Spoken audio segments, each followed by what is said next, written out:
Picture the rugged coastline of Newfoundland, where the Atlantic carves dramatic arches into ancient cliffs, a fitting symbol for Canada at a crossroads. For decades, Canada's economy and identity have been closely tied to the United States, but global economic currents are shifting, forcing Canada to look beyond its southern neighbor.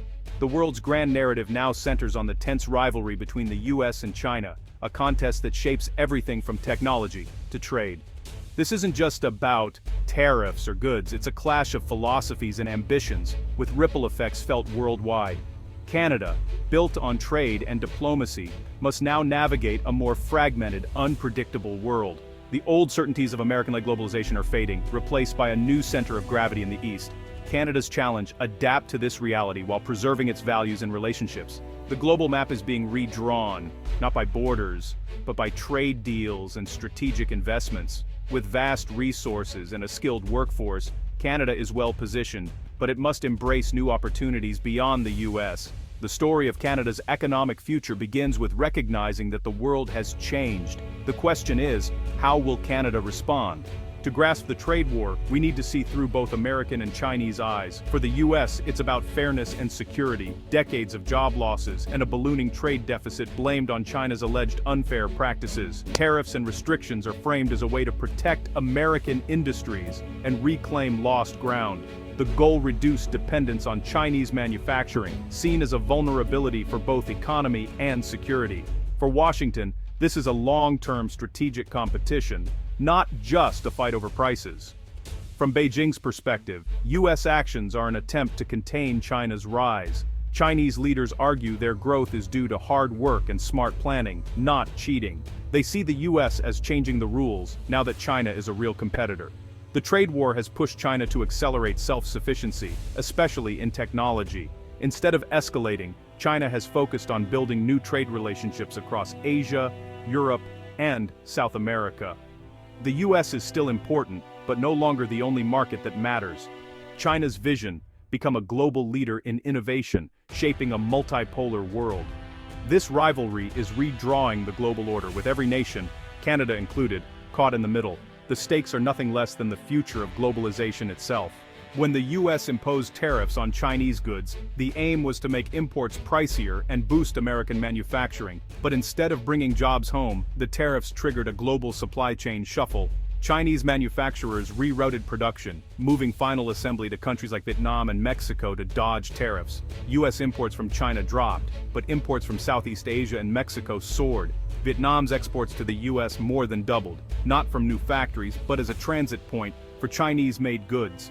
The US trade deficit with China shrank, but deficits with other countries grew, and the overall deficit hit record highs. Global supply chains proved resilient, adapting quickly to new barriers. The trade war didn't end America's reliance on foreign manufacturing, it just changed the shipping labels. For US consumers, this meant higher prices as costs were passed down. For the world, it accelerated the rise of new manufacturing hubs and signaled the decline of a US-centric trading system. The lesson: global trade is a web, not a pipeline. Push in one place, and it bulges elsewhere. The tariffs created uncertainty and inefficiency, but also sped up the shift toward a more multipolar global economy. Canada, watching closely, saw the risks of overdependence on any single market. The world's trading map is being redrawn, and Canada must find its place on it. The next chapter is about adaptation and opportunity. Despite US tariffs, China's export power has only grown. Its share of the US market fell, but globally, China's exports surged, outpacing the US and EU. China's secret: diversification, building trade bridges with over 120 countries, especially in Southeast Asia. ASEAN is now China's largest trading partner, thanks to years of investment and diplomacy. While the US built tariff walls, China built global connections, and it's paying off. While China expanded its global reach, the US faced mounting economic challenges. National debt has soared past $34 trillion, straining government budgets and crowding out investment. Tariffs failed to spark a manufacturing boom. Instead, many companies faced higher costs and layoffs. Inflation surged as tariffs raised prices for everyday goods, hitting American families hard. Studies show US consumers and businesses bore most of the tariff costs. The strategy to decouple from China proved costly and disruptive, with few clear wins. Rising debt, job cuts, and inflation have left the U.S. at an economic crossroads. Domestic strains now limit America's ability to project power abroad. The U.S. remains innovative, but faces significant headwinds in a changing world.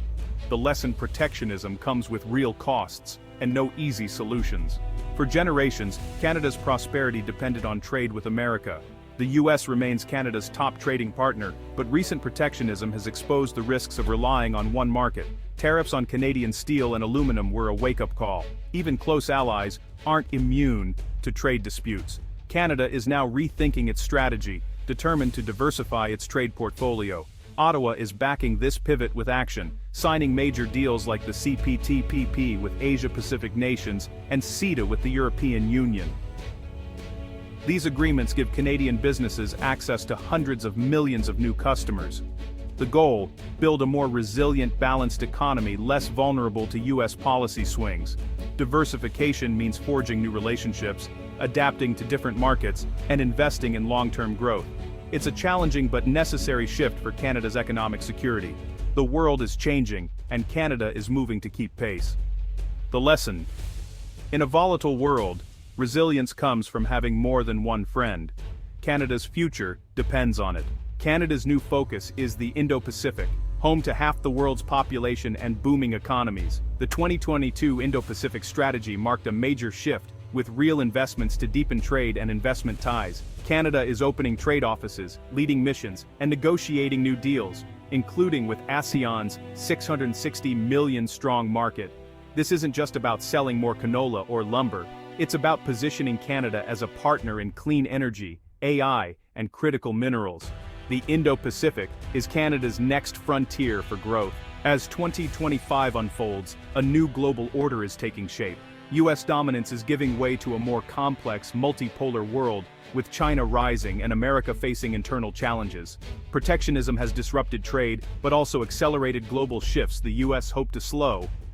China's strategic approach, diversifying exports, investing in technology, and integrating with fast-growing regions, has paid off. It's not just about cheap goods anymore. China is leading in green energy, e-commerce, and infrastructure. Canada's response stands out. Instead of choosing sides, it's building a network of partners across Europe and the Indo-Pacific. Diversification isn't disloyalty. It's smart self-preservation for a middle power. The world is changing fast, and Canada's nimble diplomatic approach is a blueprint for resilience. In a shifting world, the safest position is to have many ports of call. How do you see this global shift?